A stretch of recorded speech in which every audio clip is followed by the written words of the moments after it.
Pittsburgh's not a boxing town after the Root Odor.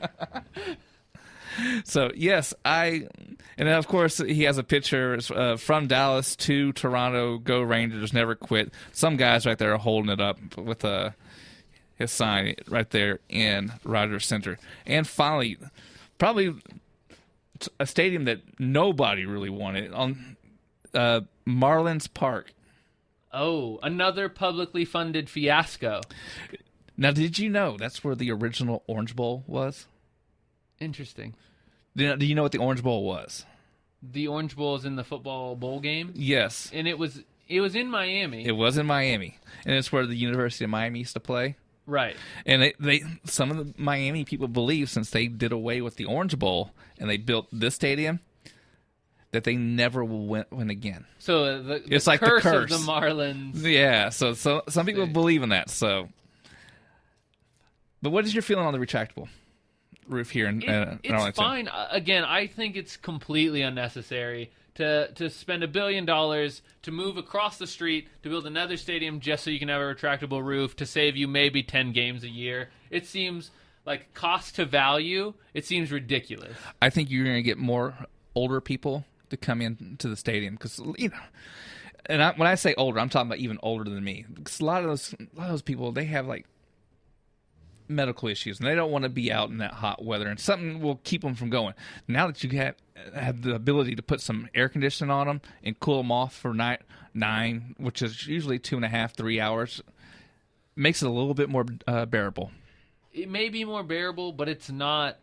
It's just, again, it's not reasonable. I don't agree with what's the new Texas high school sports stadium being built with tax dollars. Are you talking about the one in McKinney? Yeah, the one in McKinney, to a team that doesn't even really win. But if you build it, the wins will come. Sure. So Allen was already winning at least before they built theirs. Right? They're a dynasty. And matter of fact, when their stadium was being overhauled, they were playing in Plano and still winning in somebody else's stadium. Right. So, I mean, when you look at Allen, you look at McKinney, you look at all this stuff being publicly funded, I'm just not for it. I think there's better uses of our tax dollars. I mean, you mentioned it earlier when we were talking about this off the radio that 35 could use a whole lot of help. Oh, yeah, I tell you what.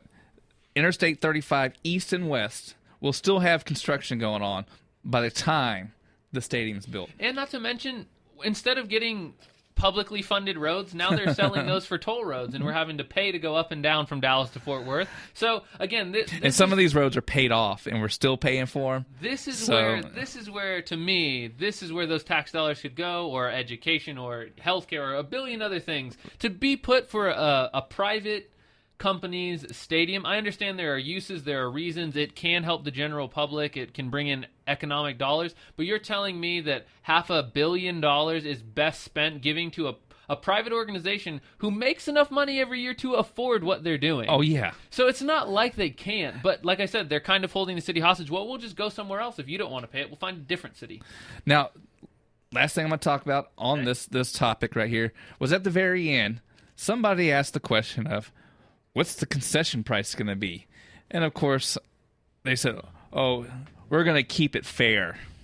If it's anything fair like the current rates at the ballpark at Arlington or across the street at Jerry World, it's kind of a fiasco. So coming up next, because we segued that one just perfectly, concession stands in Atlanta. How can we make it better here in Texas?